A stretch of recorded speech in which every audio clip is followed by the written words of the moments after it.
മഹാലക്ഷ്മി സീരിയലിൻ്റെ ഏറ്റവും പുതിയ പ്രൊമോ റിവ്യൂയിലേക്ക് എല്ലാ കൂട്ടുകാർക്കും സ്വാഗതം.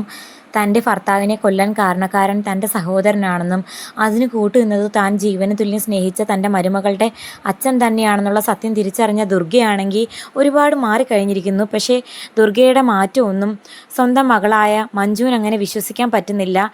മഹാലക്ഷ്മിയോടും കുഞ്ഞിനോടും കാണിക്കുന്ന ഈ സ്നേഹവും വാത്സല്യവും എല്ലാം കപട നാടകമാണെന്നും തക്കം കിട്ടുവാണെങ്കിൽ കണ്ണേട്ടനെയും മഹാലക്ഷ്മിയെയും കുഞ്ഞിനെയൊക്കെ കൊല്ലാൻ പാത്തു നിൽക്കുന്ന കൂട്ടത്തിലാണ് അമ്മയും അതുപോലെ സഹോദരനും എന്നൊക്കെ പറഞ്ഞ് കുറ്റപ്പെടുത്തുന്നത് കേട്ടുകൊണ്ടുവരുന്ന മഹാലക്ഷ്മിയാണെങ്കിൽ മഞ്ജുവിനെ ശകാരിക്കുന്നുണ്ട്.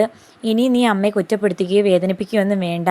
ഇപ്പോൾ തൽക്കാലം അനന്തുവിൻ്റെ ലേഖയുടെയും വീട്ടിലാണ് കുഞ്ഞിനെ ആക്കിയിട്ട് ജോലിക്ക് പോകുന്നത്. അതുവരെ അമ്മ കുഞ്ഞിനെ നോക്കുന്നതിനോടോ അല്ലെങ്കിൽ ഫുഡ് ഉണ്ടാക്കി കൊടുക്കുന്നതിനോടോ ഒന്നും തങ്ങൾക്ക് യാതൊരു വിരോധവും ഇല്ലെന്ന് പറയുമ്പോൾ മഞ്ജു ആണെങ്കിൽ അതിന് സമ്മതം മൂളുന്നുണ്ട് മനസ്സില്ലാതെ. ഓണം കഴിഞ്ഞിട്ടേ തങ്ങൾ എന്തായാലും ഇനി ഇവിടുന്ന് പോകുന്നുള്ളൂ.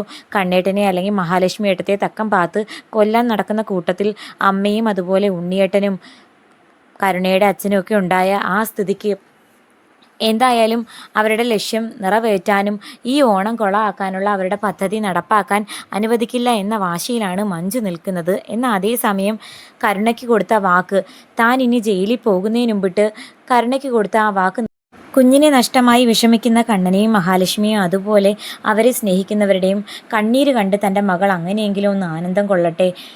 എന്തായാലും തൻ്റെ അച്ഛൻ ജയിലിലാണ്. തൻ്റെ അച്ഛനാണ് ഉണ്ണിയേട്ടൻ്റെ അച്ഛനെ കൊന്നത്. അതുപോലെ തൻ്റെ അച്ഛനൊരു കൊലപാതകിയാണെന്നുള്ള സത്യം തിരിച്ചറിഞ്ഞ് അമ്മായിയമ്മ മഞ്ജു എന്തിനേറെ പറയുന്നു, ഉണ്ണിയുടെ തന്നെ സ്വഭാവത്തിലെ മാറ്റം അവൾക്ക് അസഹനീയമായ വേദനയുണ്ടാക്കുന്നു. ഇതെങ്കിലും കണ്ട് സന്തോഷിക്കട്ടെ എന്ന് കരുതി പ്രതാപൻ ചെയ്യുന്ന ഓരോ ദുഷ്ടപ്രവൃത്തിയും മുത്തശ്ശിയെ ശരിക്കും പേടിപ്പിക്കുന്നു. അങ്ങനെയൊക്കെ വേണോ മോനെ, ഒന്നുകൂടി ആലോചിച്ചിട്ട് പോരെ. ഇനി ഒന്നും ആലോചിക്കാനില്ല. എനിക്ക് നഷ്ടപ്പെടാൻ പ്രത്യേകിച്ചൊന്നുമില്ല. മറ്റാരും അറിയരുതെന്ന് ഞാൻ ആഗ്രഹിച്ച കാര്യങ്ങളെല്ലാം എല്ലാവരും അറിഞ്ഞു കഴിഞ്ഞിരിക്കുന്നു. ഇപ്പം സ്വത്തിൻ്റെ ബലത്തിൽ മാത്രമാണ് എൻ്റെ മോൾ കമലേശ്വരം തറവാട്ടി ജീവിക്കുന്നതെന്നുള്ള ബോധ്യം എനിക്ക് വ്യക്തമായിട്ടുണ്ട്. ഇനി അങ്ങനെ പാടില്ല. നമ്മളെ ചതിച്ച ഒറ്റയൊരെണ്ണം സന്തോഷത്തോടെ ജീവിക്കാൻ അനുവദിക്കാൻ പാടില്ലമ്മ എന്നൊക്കെ പറഞ്ഞ് പ്രതാപൻ ആക്രോശിക്കുന്ന കേട്ടിട്ട് മുത്തശ്ശിയുടെ ഉള്ളിൽ വീണ്ടും ചങ്കിടിപ്പുണ്ടാകുന്നുണ്ട്. അതേസമയം അനന്തവും ലേഖയും പരസ്പരം സംസാരിക്കുന്നുണ്ട്. കണ്ണനും മഹാലക്ഷ്മിയും വരാമെന്ന് പറഞ്ഞ സമയം കഴിഞ്ഞല്ലോ, കുഞ്ഞിനെയും കൊണ്ട് അവരിനി വരത്തില്ലയോ എന്നൊക്കെ പറഞ്ഞ് ലേഖ വിഷമിക്കുന്നത് കണ്ടിട്ട് അനന്തു ആണെങ്കിൽ ലേഖയെ സമാധാനിപ്പിക്കുന്നു. നീ വിഷമിക്കേണ്ട, എന്തായാലും ഓഫീസിൽ പോകുന്നതിന് മുമ്പിട്ട് കുഞ്ഞിനെ ഇവിടെ ആക്കിയിട്ട് പോകാമെന്നല്ലേ കണ്ണൻ ഇന്നലെ വിളിച്ചപ്പോൾ പറഞ്ഞത്. അതുകൊണ്ട് നീ ടെൻഷൻ അടിക്കുകയൊന്നും വേണ്ട. എങ്കിലും അവരെ കാണുന്നില്ലല്ലോ. ഇനി കണ്ണേട്ടൻ്റെ രണ്ടാനമ്മയുടെ സ്വഭാവത്തിൽ ഒരുപാട് മാറ്റമുണ്ട്. അവരാണെങ്കിൽ കുഞ്ഞിനെ ജീവന് തുല്യമാണ് സ്നേഹിക്കുന്നത്. അതുകൊണ്ട് ഇനി കണ്ണേട്ടനും മഹാലക്ഷ്മിയും കുഞ്ഞിനെ അവരെ നോക്കി ഏൽപ്പിച്ചിട്ട് പോകുമെന്നാണ് എൻ്റെ പേടി. അങ്ങനെ എന്തായാലും സംഭവിക്കില്ല. അവർക്ക് രണ്ടുപേർക്കും അറിയാം നീ എന്തുമാത്രം കുഞ്ഞിനെ സ്നേഹിക്കുന്നു എന്നുള്ള കാര്യം. അതുകൊണ്ട് നിന്നെ നിരാശപ്പെടുത്തില്ല എന്ന് തന്നെ ഞാൻ കരുതുന്നതെന്ന് പറഞ്ഞ് ലേഖയാണെങ്കിൽ അനന്ത് സമാധാനിപ്പിക്കുന്നു. അന്നേരം ലേഖയാണെങ്കിൽ വഴിയിലേക്ക് നോക്കി നിൽക്കുവാണ്. കണ്ണനും മഹാലക്ഷ്മിയും അവരുടെ വണ്ടി വരുന്നോ എന്നും പറഞ്ഞ്.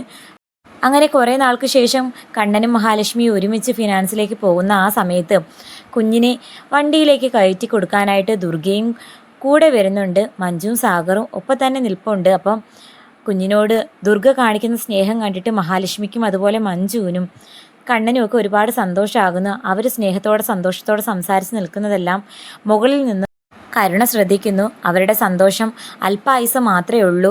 എന്നെ സങ്കടപ്പെടുത്തിയിട്ട് എല്ലാവരും കൂടി അങ്ങനെ ഒന്നു ചേരാൻ ഞാൻ എന്തായാലും അനുവദിക്കത്തില്ല എന്നൊക്കെ പറഞ്ഞിങ്ങനെ മനസ്സിൽ ദേഷ്യം പിടിച്ച് നിൽക്കുന്ന അതേ സമയം മഞ്ജു ആണെങ്കിൽ കരുണ നിൽക്കുന്നത് കാണുന്നു. നോക്ക്, അവൾ എന്തോ പ്ലാൻ ചെയ്തുകൊണ്ട് നിൽക്കുക. ഒന്നിനെയും വിശ്വസിക്കാൻ കൊള്ളില്ല എന്നൊക്കെ മഞ്ജു പറയുന്നത് കേട്ടിട്ട് മഹാലക്ഷ്മി പറയുന്നു, ചിലപ്പോൾ നമ്മൾ പോകുന്നത് നോക്കി നിന്നായിരിക്കും. എന്തായാലും നമ്മളൊന്നും അറിയാതെ പറയുന്നത് ശരിയല്ല എന്ന് പറഞ്ഞ് രണ്ടുപേരും സന്തോഷത്തോടെ കുഞ്ഞിനെയും കൊണ്ട് പോകുന്നുണ്ട്. അപ്പം മഞ്ജുവിന് കരുണയോടുള്ള ദേഷ്യത്തിന് യാതൊരു മാറ്റവും ഇല്ല. അപ്പം ദുർഗയോട് ഓരോന്നും പറയുമ്പോൾ ദുർഗയും മഞ്ജുവിനെ സപ്പോർട്ട് ചെയ്ത് തന്നെയാണ് സംസാരിക്കുന്നത്. കണ്ണനെയോ മഹാലക്ഷ്മിയോ അതുപോലെ നമ്മുടെ കുഞ്ഞിനെയോ എന്തെങ്കിലും രൂപത്തിൽ കരുണയോ ഉണ്ണിയോ ആരെങ്കിലും വിഷമിപ്പിച്ചെന്ന് അറിഞ്ഞു കഴിഞ്ഞാൽ ഒന്നിനെ ഞാൻ വെറുതെ വിട്ടേക്കില്ല. അത് അമ്മ തരുന്ന വാക്കാ മോൾക്ക് എന്ന് പറഞ്ഞ് ദുർഗയാണെങ്കിൽ മഞ്ജുവിനെ സമാധാനിപ്പിക്കുന്നു. അത് കേട്ട് വിശ്വസിക്കണോ വേണ്ടയോ എന്നും പറഞ്ഞ് ആലോചിച്ച് നിൽക്കുന്ന മഞ്ജുവിനെയും കാണിച്ചുകൊണ്ടാണ് എപ്പിസോഡ് അവസാനിക്കുന്നത്. എന്തായാലും കാത്തിരിക്കാം അവരുടെ പ്ലാൻ വിജയിക്കുമോ അതോ 8 നില പൊട്ടുമോ എന്നുള്ള കാര്യം. എന്തായാലും വീണ്ടും അടി വാങ്ങിച്ചു കൂട്ടാൻ തന്നെയാണ് പ്രതാപൻ്റെ നീക്കം.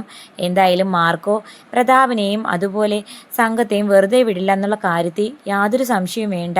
മുത്തശ്ശി വഴി വീണ്ടും പ്രതാപൻ ദുഷ്ടത കാണിക്കാൻ നോക്കുന്ന ആ സമയം മുത്തശ്ശി തന്നെ സത്യങ്ങൾ എല്ലാവരെയും അറിയിക്കുമോ ഇല്ലയോ എന്ന് കാത്തിരിക്കാം.